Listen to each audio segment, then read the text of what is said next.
Hey everyone, this is week 11, and this week we are in chapter 18 and 19 in your text, talking about self-compassion in relationships and self-compassion for caregivers. So let's get started in chapter 18. So we're talking about self-compassion in relationships. Something that we need to look at is understanding that a lot of our suffering often arises in relationship with other people.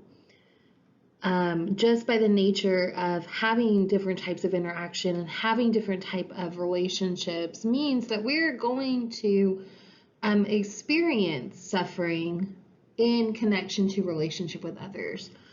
The good news is that much of our relationship suffering is actually unnecessary though, and it can be prevented in cultivating a loving relationship with ourselves. So in your text, you'll see that there's at least two different types of relational pain. You have the pain of connection and the pain of disconnection. So the pain of connection is when the people that we care about are suffering. And the pain of disconnection is when we experience loss or rejection and we feel hurt, we feel angry, we feel alone.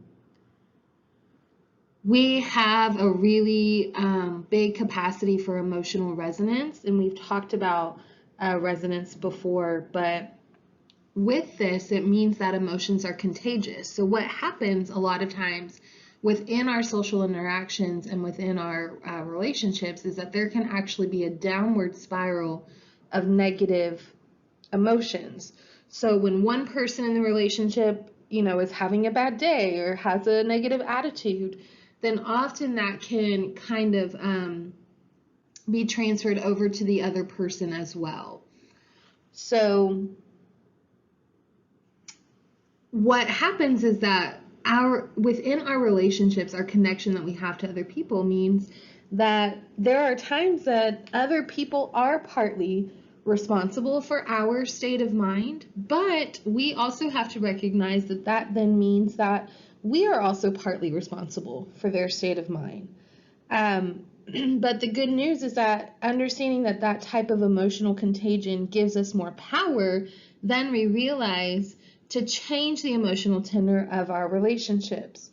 So self-compassion can actually interrupt a downward spiral and start an upward spiral instead.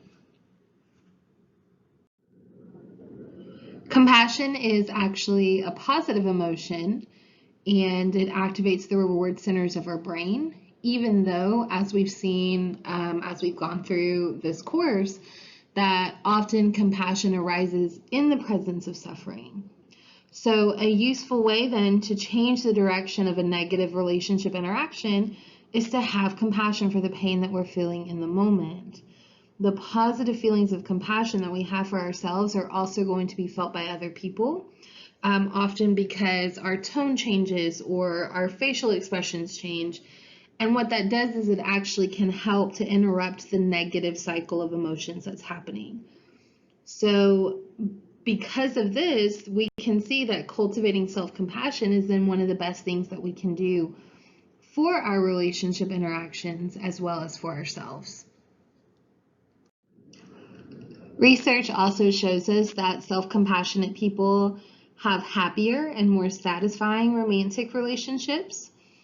There have been some studies that have been done, and in one study, individuals who had higher levels of self-compassion were described by their partners as being more accepting and non-judgmental than those who lacked self-compassion.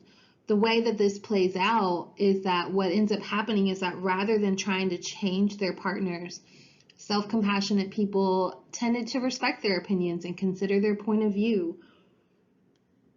They were also described as being more caring, more connected, more affectionate and intimate, and more willing to talk over relationship problems than those who lacked self-compassion. At the same time, self-compassionate people were described as giving their partners more freedom and autonomy in their relationships. They tended to encourage their partners to make their own decisions and to follow their own interests.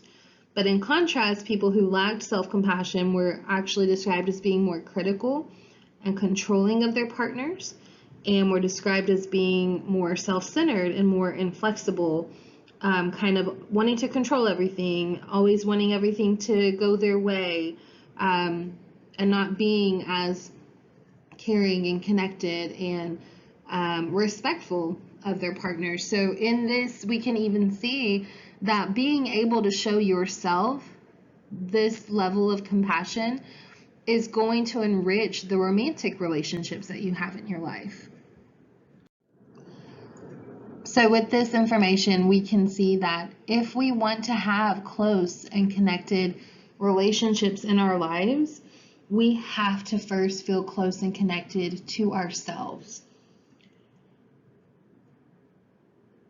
When we meet our own needs for love and acceptance, what happens is that we actually place fewer demands on our partners, and we allow them to be more fully themselves. And so rather than having two unhealthy people in a relationship, or two people who are looking to the other person to meet a lot of their needs, you end up having two healthy people, two resilient people, two mindful and self-compassionate people, and that creates more sustainable, healthy, and happy relationships.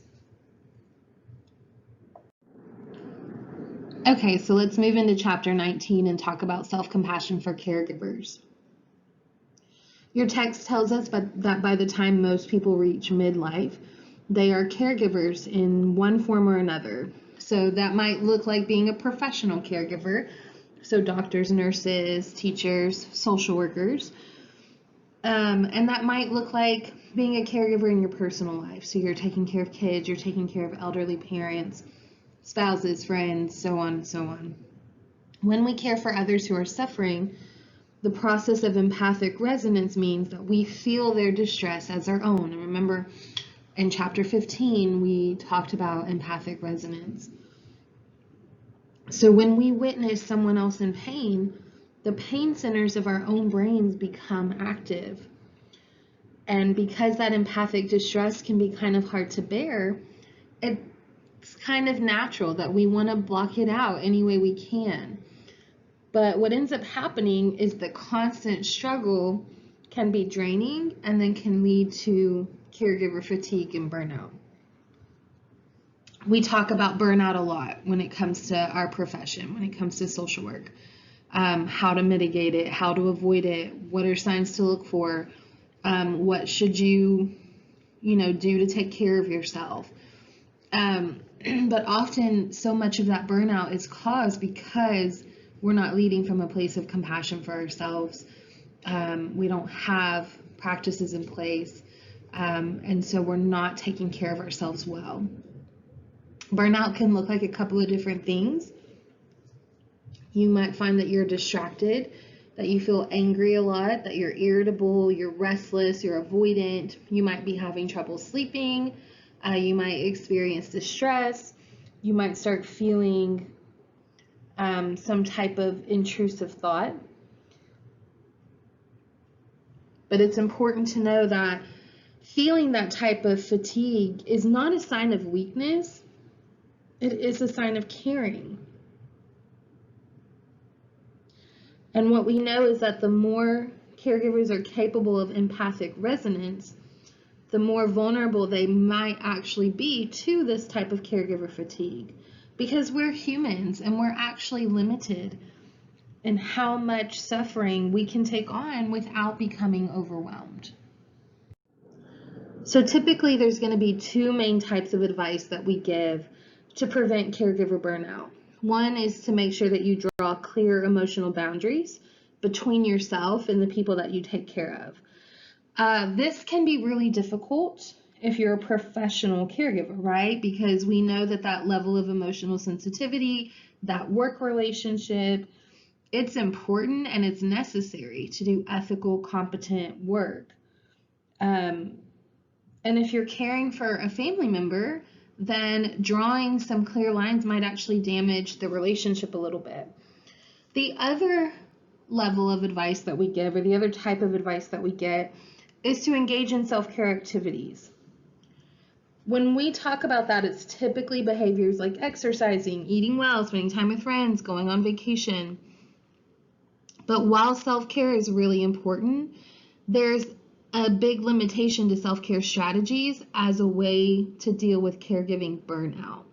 Here's why. So when we talk about self-care, that tends to happen off the job, right? So if you're working in the field and you are, caring for all of these clients and you're like, I need to practice self-care, your first thought might be, it's Friday night, I'm going to get takeout and watch a movie and take a bath, right? You might have some specific activities that you want to do, but those things are happening off the job. They're not helping you in the midst of caregiving interactions themselves, right? So if you are working with a client who is opening up and being really vulnerable and sharing something with you that is actually causing you a little bit of distress, maybe it's a trigger for you for something that you've gone through, maybe just understanding or hearing about the level of trauma that someone has gone through is really, really hard.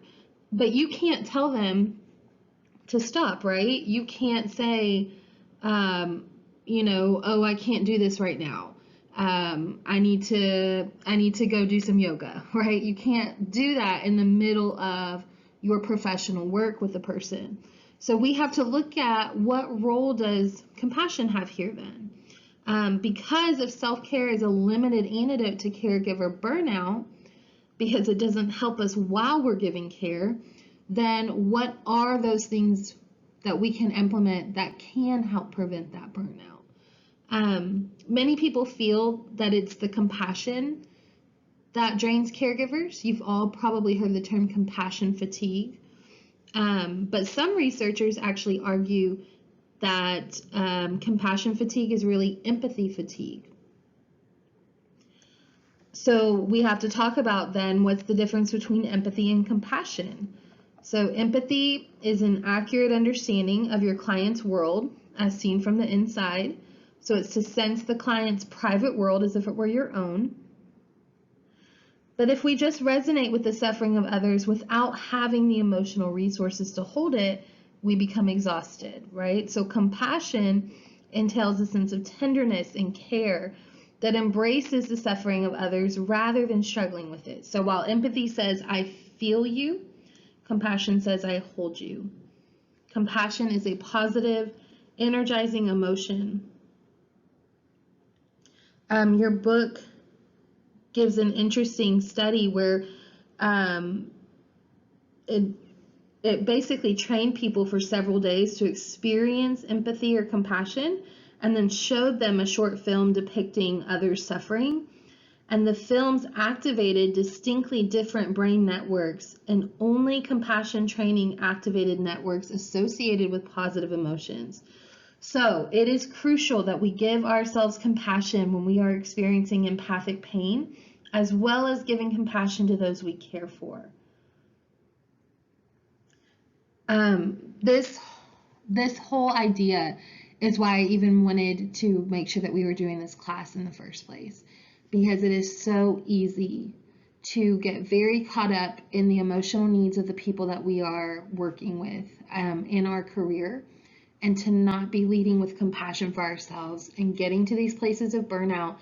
And what happens, one, we matter. So not only are we harming ourselves in burnout because we're now experiencing anger and distraction and irritability and trouble sleeping and intrusive thoughts and possibly harm in some of our relationships in some way because of this, but also to our clients, because once we reach this point of burnout, it's very, very difficult in a career setting or professional setting to be able to individualize your clients, to be able to empathize with each single person that you're working with. Your clients start to look the same to you.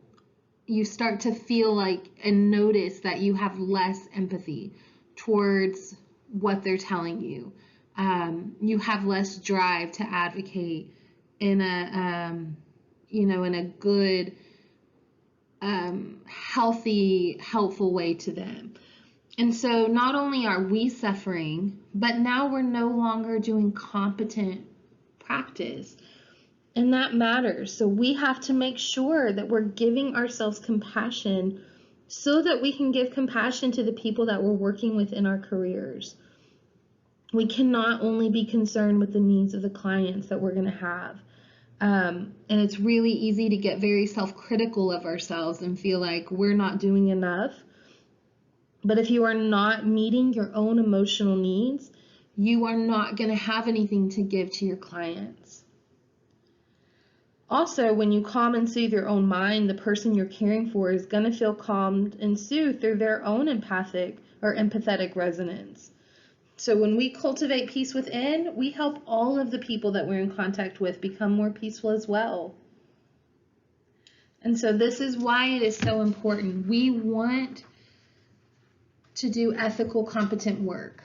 We want the people that we're working with to feel that calming presence.